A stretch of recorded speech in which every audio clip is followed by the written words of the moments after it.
DNA news Nashik, शोध सत्याचा.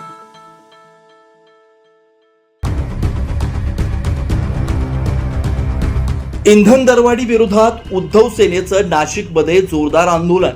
रस्त्यावर चूल मांडून स्वयंपाक करत महिलांचा अनोखा निषेध. नाशिक जिल्हाधिकारी कार्यालयासमोर बैलगाडी मोर्चा, प्रमुख मागण्यांचं निवेदन सादर.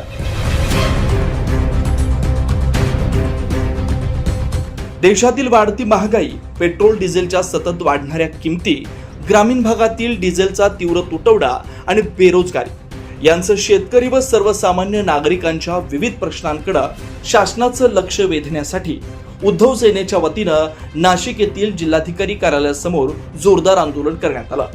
शिवसैनिकांनी केंद्र आणि राज्य सरकार विरोधात जोरदार घोषणाबाजी करत परिसर दणाणून सोडलाय.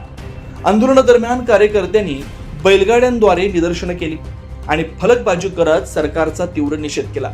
या आंदोलनाचं मुख्य वैशिष्ट्य म्हणजे महिला आघाडीच्या कार्यकर्त्यांनी थेट रस्त्यावर चूल मांडून स्वयंपाक करत घरगुती गॅस दरवाढी विरोधात आपला तीव्र संताप व्यक्त केलाय.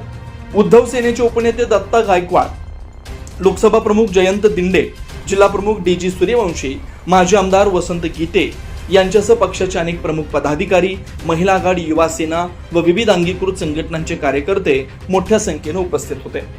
आंदोलनकर्त्यांनी कांद्याला हमीभाव मिळालाच पाहिजे, महागाईनं जनता त्रस्त, आम्हाला नको आजचे दिन, आमचे जुने दिवस परत द्या अशा घोषणांनी वातावरण तापून सोडलं होतं.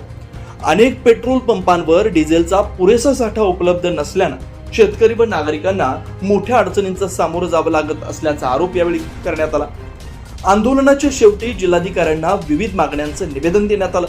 यामध्ये नाशिक जिल्हा व ग्रामीण भागात डिझेलचा नियमित आणि पुरेसा पुरवठा करावा, पेट्रोल, डिझेल व घरगुती गॅसच्या वाढत्या किमतींवर तात्काळ नियंत्रण आणावं, वाढत्या महागाईवर प्रभावी प्रशासकीय व धोरणात्मक उपाययोजना कराव्यात अशा मागण्या करण्यात आल्या. याशिवाय बेरोजगार युवकांसाठी विशेष रोजगार निर्मिती, कौशल्य विकास योजना राबवाव्यात, कांदा उत्पादक शेतकऱ्यांना योग्य हमीभाव, आवश्यक आर्थिक सहाय्य द्यावं आणि शेतकरी, कष्टकरी, सर्वसामान्य नागरिकांच्या प्रश्नांवर तातडीनं सकारात्मक कारवाई करावी अशी आग्रही मागणी या निवेदनाद्वारे करण्यात आली आहे. Bureau report, DNA news Nashik.